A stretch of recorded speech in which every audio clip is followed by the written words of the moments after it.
Hi students, science solution channel में आपका हार्दिक स्वागत है। स्टूडेंट्स, आज हम क्लास 10 जो लेसन प्रकाश है उसमें आगे हम पढ़ेंगे दर्पण के बारे में। व्हाट आर मिरर्स, दर्पण क्या होते हैं। तो आपके कोर्स में गोलीय दर्पण दिया गया है। गोलीय दर्पण से प्रतिबिंब कैसे बनते हैं, उनके जो सूत्र वगैरह आते हैं वो क्या हैं, और न्यूमेरिकल्स हैं। लेकिन गोलीय दर्पण पढ़ने से पहले दर्पण क्या होता है, व्हाट इज मिरर। तो दर्पण की परिभाषा, एक्चुअल जो परिभाषा है, डेफिनेशन, ऐसे प्रकाशीय तल, ऑप्टिकल सरफेसेस, जो प्रकाश की किरणों के परावर्तन के द्वारा या तो प्रकाश पुंज को प्रत्यावर्तित कर देते हैं अथवा उसे एक बिंदु पर अवसरित, मतलब कन्वर्ज करके, इकट्ठा करके बिंब, इमेज का क्या करते हैं, निर्माण करते हैं। ये दर्पण की एक्चुअल डेफिनेशन है। ठीक है, नोट कर लें। अब समतल दर्पण क्या होता है। समतल दर्पण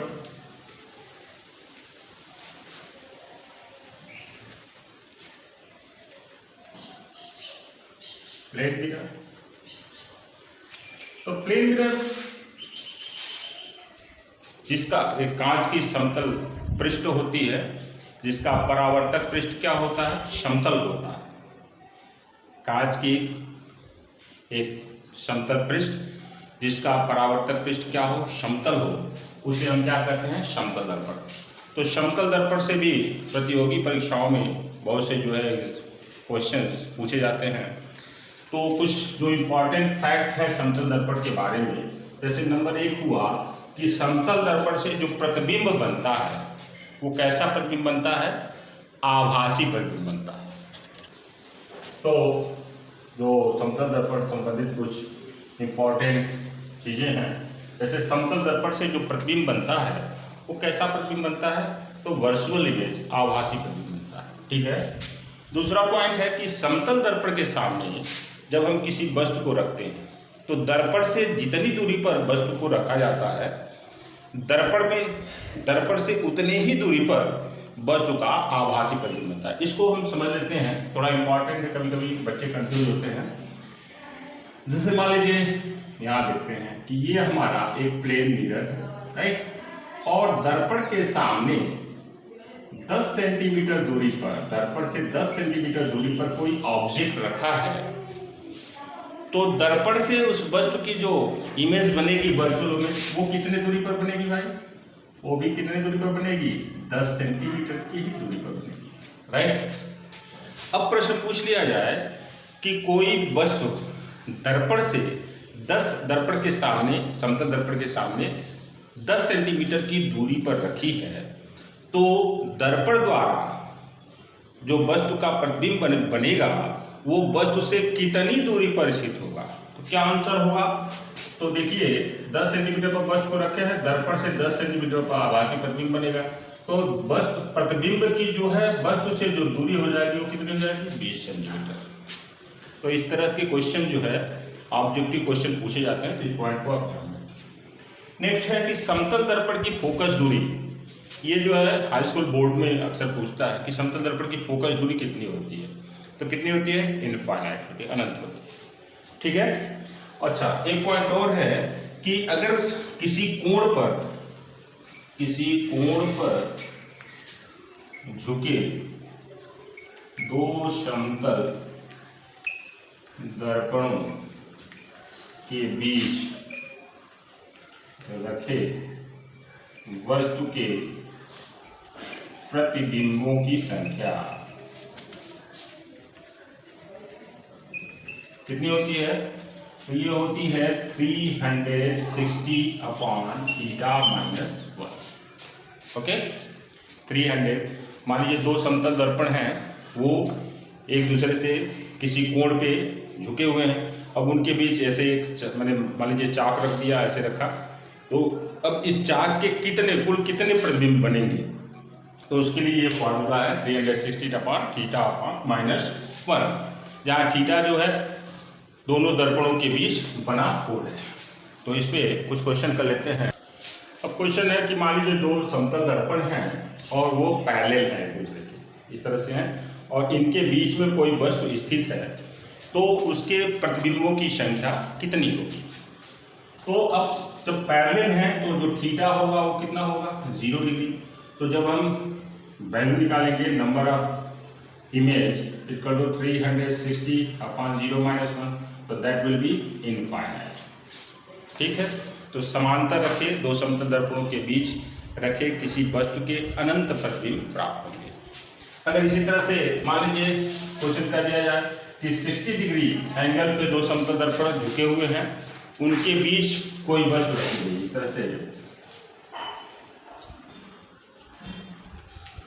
ये दो दर्पण है जिनके बीच एंगल 60 डिग्री है, इनके बीच कोई वस्तु स्थित है, तो उसके प्रतिबिंबों की संख्या कितनी होगी। तो इस सूत्र से निकालेंगे 360 बाई 60 माइनस 1, तो 6 minus 1 that will B 5 image प्राप्त होंगे। ठीक है। अच्छा हाँ, एक और क्वेश्चन पूछा जाता है समतल दर्पण से संबंधित कि अगर कोई व्यक्ति है, उसको अपना पूरा प्रतिबिंब देखना है, किसी वस्तु को अपना पूरा प्रतिबिंब देखने के लिए जो दर्पण की लंबाई है, समतल दर्पण की लंबाई, वो कितनी होनी चाहिए। ओके, तो इसका आंसर क्या होगा, किसी वस्तु को, किसी व्यक्ति को अपना पूरा प्रतिबिंब देखने के लिए जो समतल दर्पण की लंबाई होनी चाहिए, वो व्यक्ति के लंबाई की कितनी होनी चाहिए, आधी होनी चाहिए। ये पॉइंट नोट कर, मान लीजिए कोई 5 फीट का व्यक्ति है, 5 फीट, तो इस व्यक्ति को अपना पूरा इमेज नक्श से सिक तक देखना है, तो इसको जो प्लेन मिरर है वो कितने मीटर का होना चाहिए, 2.5 मीटर का। ठीक है, सॉरी यार, मीटर तो बहुत बड़ा हो गया, 5 फीट लंबाई है तो दर्पण की लंबाई कितनी हो जाए, 2.5 फीट होनी चाहिए, मीटर गलती से बोल दिया हमने। अब हम पढ़ेंगे गोलीय दर्पण, स्फेरिकल मिरर।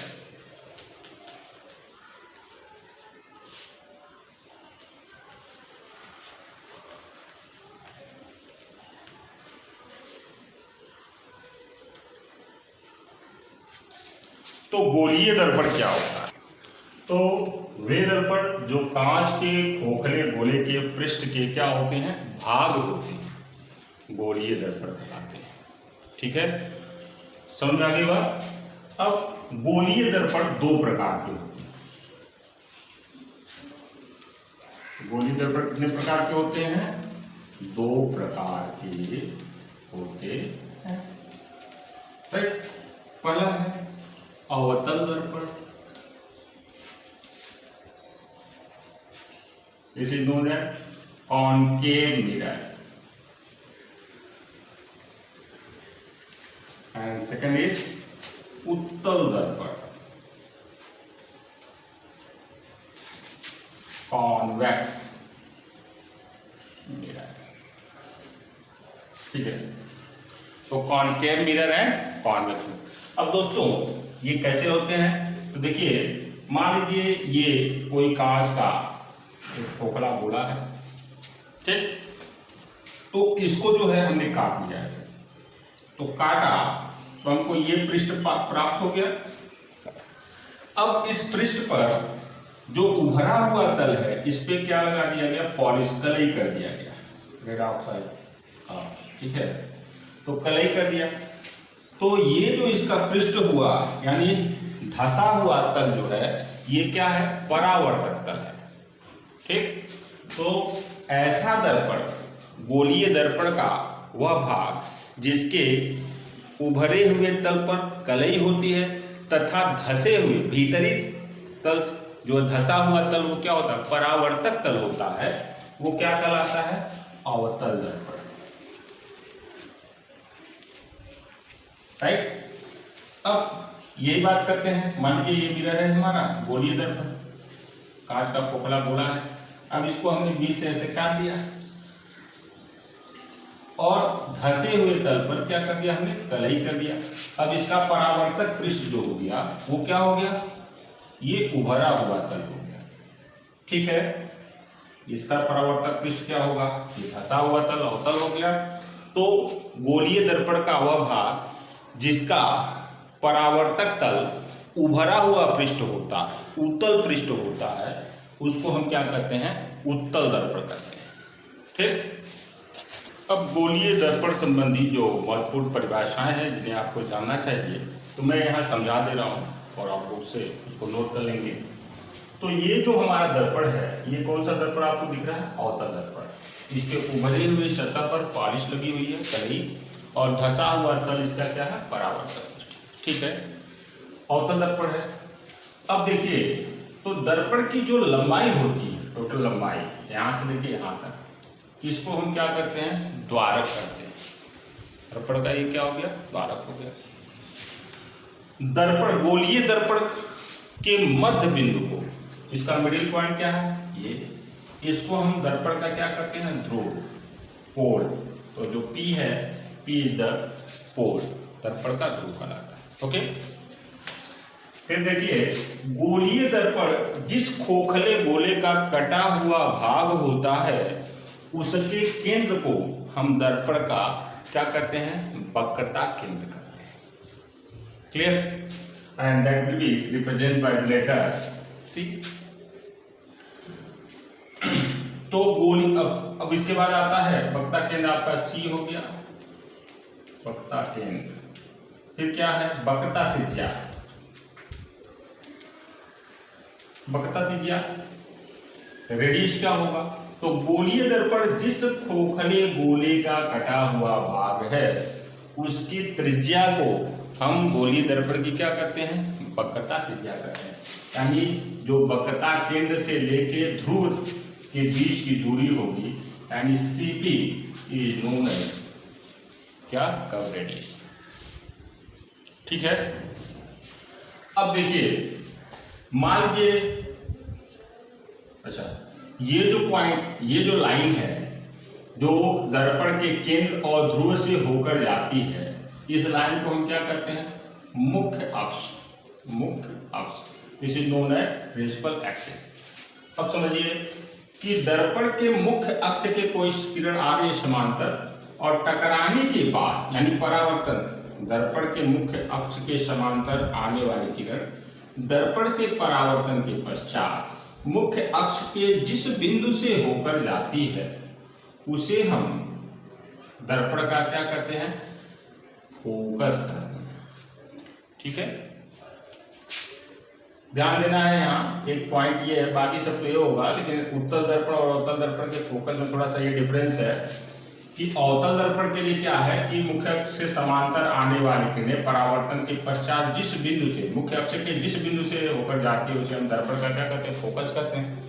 जबकि उत्तल दर्पण के लिए क्या होगा, मुख्य अक्ष के समांतर आने वाली किरणें परावर्तन के पश्चात मुख्य अक्ष के जिस बिंदु से आती हुई प्रतीत होती है। अब इसमें देखिए, जैसे ये आई और ये परावर्तित हो गई, तो परावर्तित इधर तो कलई लगा हुआ है, तो इसको जब हम पीछे ऐसे बढ़ाएंगे तो ये मालूम हो रहा है कि इस पॉइंट से होके ये किरण क्या हुई, आ रही यहाँ से। ठीक है, तो जिस बिंदु से होकर आती हुई होती है उत्तल दर्पण में, उसको हम उत्तल दर्पण का क्या करते हैं, फोकस करते हैं, प्रथम फोकस। ठीक है, या मुख्य फोकस हो गया। अब फोकस दूरी क्या होगी, तो दर्पण के ध्रुव तथा फोकस के बीच की दूरी को हम क्या करते हैं, फोकस दूरी करते हैं। और फोकस दूरी को हम स्मॉल f से रिप्रेजेंट करते हैं। देखिए, कैपिटल F जो है ये फोकस बिंदु को, ये इसका फोकस कहाँ है, और स्मॉल f फोकस दूरी को रिप्रेजेंट करता है। ठीक है, तो ये गोलीय दर्पण संबंधी परिभाषाएं हैं जिसको आप याद कर लेंगे, सीख लेंगे, आगे काम करेगा जब हम दर्पण से इमेज बनाएंगे। ओके, तो अगर आपने चैनल को सब्सक्राइब नहीं किया तो प्लीज़ सब्सक्राइब करें, लाइक करें, और जो बेल आइकन है, घंटी जो बना हुआ है, उसको प्रेस करके ऑल क्लिक करें, जिससे आने वाली सभी वीडियो आप तक पहुंचती रहें। तो थैंक यू।